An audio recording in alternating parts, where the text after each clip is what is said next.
ओम नमो भगवते वासुदेवाय। तो आज हम लोग श्रीमद् भागवतम के इस तृतीय स्कंद के 10वें अध्याय का हम लोग आज 14वां श्लोक लेते हैं। सर्गो नवविधस्तस्य प्राकृतो व्यक्तस्तु यः काल द्रव्य गुणैरस्य त्रिविधा प्रति संक्रमः।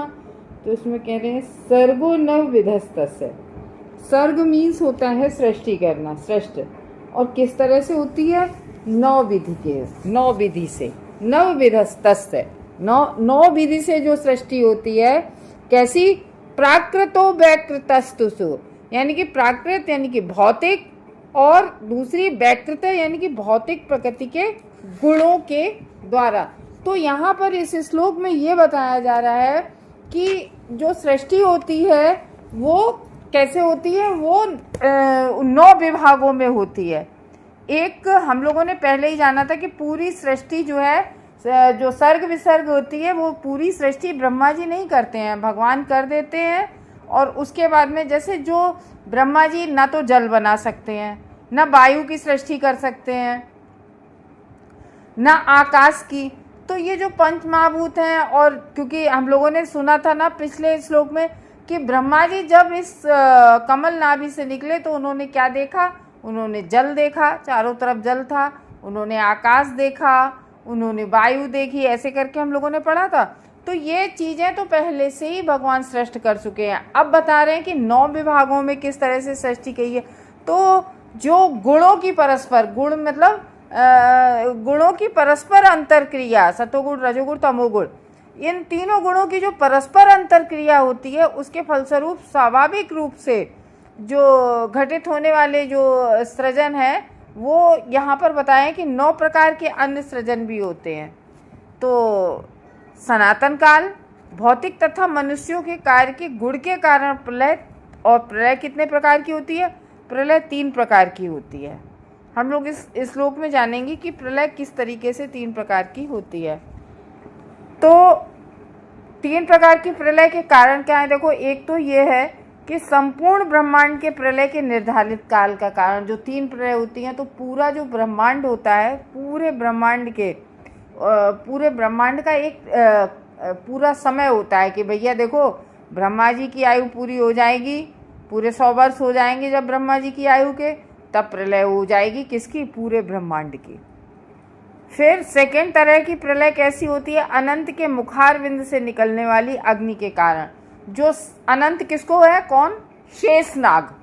जो शेषनाग हैं, जिन पर भगवान जिनकी सैया बनाकर लेटे रहते हैं, तो जो अनंत शेषनाग हैं, उनके जो मुखारविंद से जो अग्नि निकलती है, उस अग्नि से जो प्रलय होती है, वो सेकंड तरह की प्रलय होती है। वो महर लोक तक पूरा तप जाता है, और महर लोक के लोग, वो सृष्टि होती है, नीचे के सारे लोग ऊपर तक चले जाते हैं। केवल ऊपर महर लोक इतनी तेजी से तवे की तरह तप जाता है कि महर लोक के जो लोग होते हैं वो ऊपर ब्रह्मलोक में जा चले जाते हैं। तो ये ऊपर के 2 लोग केवल बचते हैं और पूरी। और तीसरी तरह की सृष्टि कैसी होती है? मनुष्य के गुणात्मक कार्य कारणों के फलस्वरूप, जो मनुष्य के जो कार्य कारण होते हैं। देखो, यहाँ पर इस तरीके से 3 तरह की जो है प्रलय बताई गई है। तो इस तरीके से बता रहे हैं यहाँ पर कि विश्व की देखो, इसमें ये भी बता रहे हैं, यहाँ श्रीधर ने भी टीका में भी बताया कि जैसे आधे श्लोक में पहले सृष्टि का वर्णन है, फिर उसके बाद में प्रलय का वर्णन है आधे। तो उस विश्व की सृष्टि 9 अलग अलग तरह से होती है पूरे विश्व की। प्राकृत और वैकृत जो है श्लोक में, वो तो बताएंगे।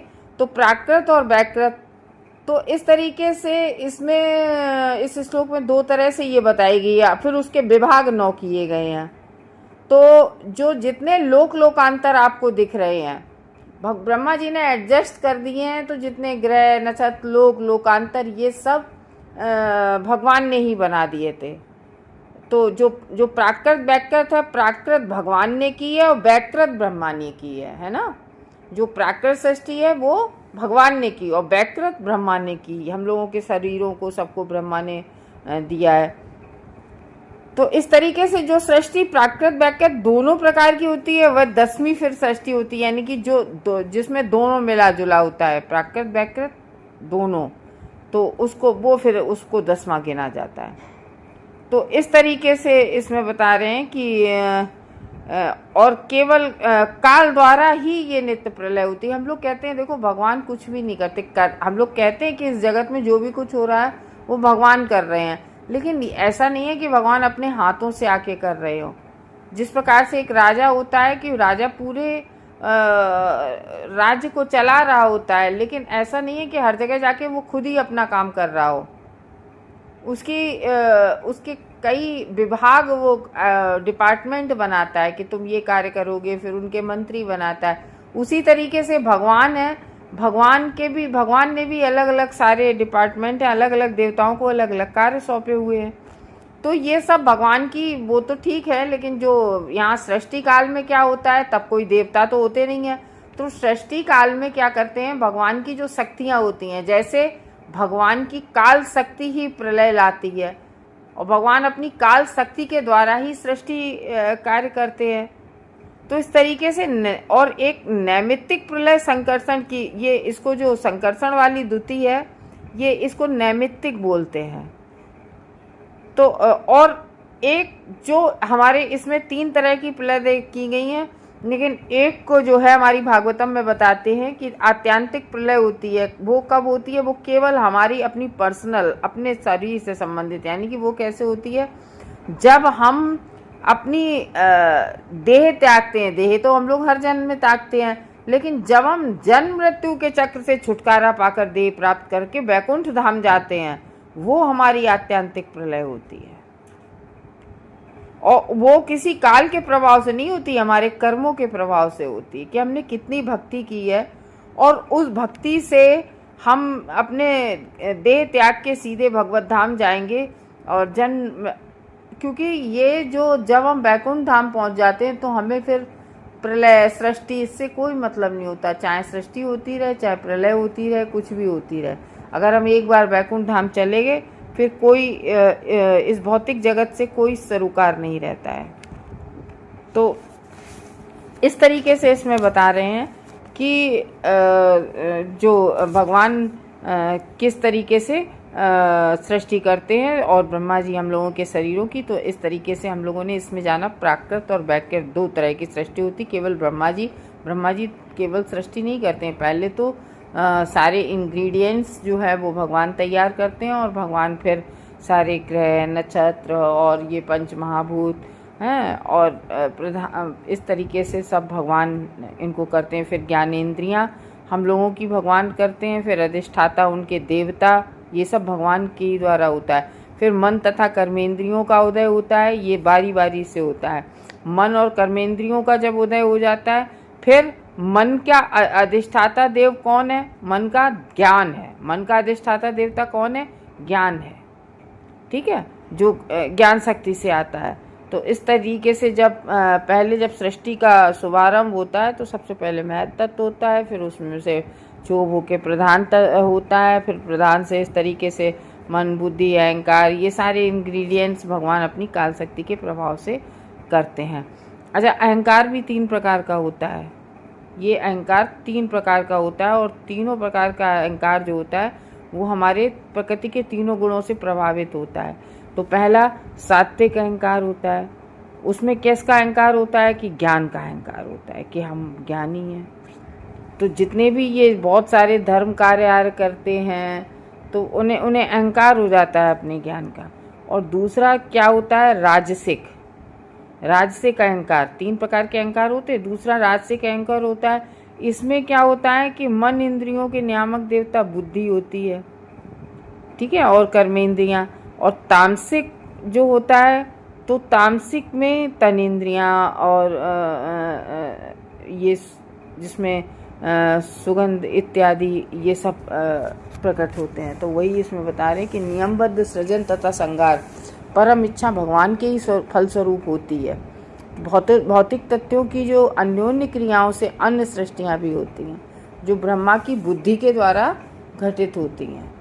और बाद में इसकी विशद व्याख्या की जाएगी, आगे और बता रहे हैं, आगे और बताई जाएगी। अभी तो केवल क्या है, थोड़ी थोड़ी प्रारंभिक जानकारी दी जाएगी, डिस्क्राइब में आगे बताया जाएगा वर्णन कर करके, वो इसमें बता रहे हैं। आद्यस्तु महता सर्गो गुण वैषम्य महात्मनः द्वितीय स्वहमो यत्र द्रव्य ज्ञान क्रियोदया। इसमें कह रहे 9 सृजन जो बताए गए, इनमें से पहला सृजन किसका होता है? महत तत्व का। ठीक है ना, सबसे पहले क्या होता है प्रकृति में? महत तत्व। यानी कि तब बिल्कुल जब महत तत्व होता है तब चारों तरफ अंधेरा अंधेरा होता है, अर्थात भौतिक घटकों की समग्रता होती है, जिसमें परमेश्वर की उपस्थिति के कारण गुणों में परस्पर फिर क्रिया होती है। और पहले गुण तो सारे साम्य अवस्था में होते हैं, फिर परस्पर गुणों में क्रिया होती है। फिर द्वितीय सृजन में मिथ्या अहंकार उत्पन्न होता है, जिससे भौतिक घटक, भौतिक ज्ञान, भौतिक कार्यकलाप जितने होते हैं ये सब प्रकट होते हैं। तो इस तरीके से बता रहे हैं, जो भौतिक सृजन के लिए परमेश्वर से जो पहला उद्भास होता है, वो सबसे पहले भगवान जो सबसे फर्स्ट इंग्रेडिएंट्स होता है मैं तत्व। देखो एक बात समझ लो बहुत आराम से, कि जब हम खाना बनाने चलते हैं, ये तो माताओं के लिए एग्जाम्पल हो गया, कि जब माताएं खाना बनाती किचन में, तो हम सब लोगों के लिए सबसे पहले केवल हम अपने हाथों से ही खाना नहीं बना लेते। उसमें क्या होता है, हमें गैस चूल्हे की भी आवश्यकता होती है, हमें फिर जो कुछ बर्तन होते हैं उनकी भी ज़रूरत होती है, यानी कि तवा, चिमटा और ये सब, इन सब की ज़रूरत होती है। उसी तरीके से एक जो मकान बनाने वाला होता है मिस्त्री, तो वो मिस्त्री केवल अपने हाथों से ही मकान बना के नहीं तैयार करा देता है, और ना ही एक इंजीनियर अपने तरफ से ना ईंटें बनाता है। ईंटें कहीं और से बन के आती हैं, सीमेंट आता है, मोहरम आती है, फिर उसको पानी में मिला के एक एक ईंट जोड़ी जाती है। तो इस तरीके से एक व्यक्ति नहीं कर सकता है ना। तो वही इसमें बता रहे हैं कि 9 सृजनों में पहला सृजन महत तत्व, सबसे पहले भगवान महत तत्व का सृजन करते हैं। भौतिक घटकों की समग्रता होती है परमेश्वर की उपस्थिति के कारण, और गुणों में परस्पर क्रिया होती है। और द्वितीय सृजन में फिर मिथ्या अहंकार उत्पन्न हो जाता है, जो हम लोग अभी जान चुके हैं। भौतिक घटक, भौतिक ज्ञान, भौतिक कार्यकलाप। तो भौतिक सृजन के लिए परमेश्वर ने सबसे पहले महत तत्व तैयार किया, फिर भौतिक गुणों की अन्योन्य क्रिया मिथ्या पहचान का कारण बना। तो ना कि इस भाव का कि जीव भौतिक तत्वों से बना है। मिथ्या अहंकार आत्मा के साथ शरीर तथा मन की पहचान करने के कारण है। हमें मिथ्या अहंकार क्यों है? मैं मेरा का ये मिथ्या अहंकार ही तो है, जबकि है कुछ नहीं। ये मेरा मकान, ये मेरी गाड़ी, ये मेरा शरीर, ये मेरे कपड़े, ये मैं मेरा का ये मिथ्या अहंकार होता है। अभी जरा सी शरीर से आत्मा निकल जाए, क्या शरीर रह गया? किसका शरीर रह गया? कौन सा मेरा शरीर? तो ये है केवल इसीलिए कि हम अपनी पहचान किससे करते हैं? शरीर और मन से करते हैं। मेरा मन है चाट खाने का, हम तो खाएंगे। तो ये हम मन और शरीर से अपना पहचान बना के रखी हुई है। तो इसलिए भौतिक संसाधन तथा कार्य करने की क्षमता एवं ज्ञान की उत्पत्ति सृजन के दूसरे चरण। अब दूसरा चरण पहला चरण हो गया। फिर सृष्टि का जो दूसरे चरण में क्या क्या होता है, देखो पहले चरण में बताया है कि महत तत्व में गुणों का आपस में वो होती है, क्रियान्वयन होता है, और उसके बाद मिथ्या हम लोग पहचान करने लगते हैं अपने शरीर और मन से। फिर उसके प्रकार से भौतिक संसाधन तथा कार्य करने की क्षमता एवं ज्ञान की उत्पत्ति सृजन के दूसरे चरण में होती है, यानी कि महत तत्व के बाद। तो ज्ञान सूचक है इंद्रियों का, जो ज्ञान और इंद्रियों के अधिष्ठाता देवों की साधन है। तो कर्म के अंतर्गत कर्मेंद्रियां तथा उनके अधिष्ठाता देव आते हैं। हमारी हर कर्म, यानी कि आँख के अधिष्ठाता देवता जैसे सूर्य भगवान हैं। तो इस तरीके से नाक के अलग हैं। हम लोगों ने सेकंड कैंटो में सब पढ़े थे, हर किसी के वहाँ के अधिष्ठाता देवता जैसे इंद्र हैं, मन के अधिष्ठाता देवता, बुद्धि के अधिष्ठाता देवता ब्रह्मा है। ऐसे हर चीज़ के, हर कर्मेंद्रिय, हर उसके ज्ञानेंद्रिय के, सबके अधिष्ठाता अलग अलग देवता होते हैं। तो कर्म के अंतर्गत कर्मेंद्रियां तथा उनके अधिष्ठाता देव आते हैं। और ये सब किस में होते हैं? ये सब द्वितीय श्रेणी की जो सृष्टि होती है उसमें होते हैं। और चलो हम लोग तीसरी श्रेणी के और समझ लें इसमें। उसके बाद में बता रहे हैं, भूत सर्गस्तृतीयस्तु तन्मात्रो द्रव्य शक्तिमान चतुर्थ इंद्रिया सर्गो यस्तु ज्ञान क्रियात्मकः। तो इसमें कह रहे हैं इंद्रिय विषयों के सृजन तृतीय सृजन में होता है। जो हमारे इंद्रिय विषय होते हैं वो थर्ड सृजन में होता है, और इनके तत्व उत्पन्न होते हैं फिर चौथे सृजन में। तो जिसमें क्या होता है कि ज्ञान तथा कार्य क्षमता, यानी कि जो क्रिया शक्ति का इसमें सृजन होता है। इस तरीके से हरे कृष्णा भक्त।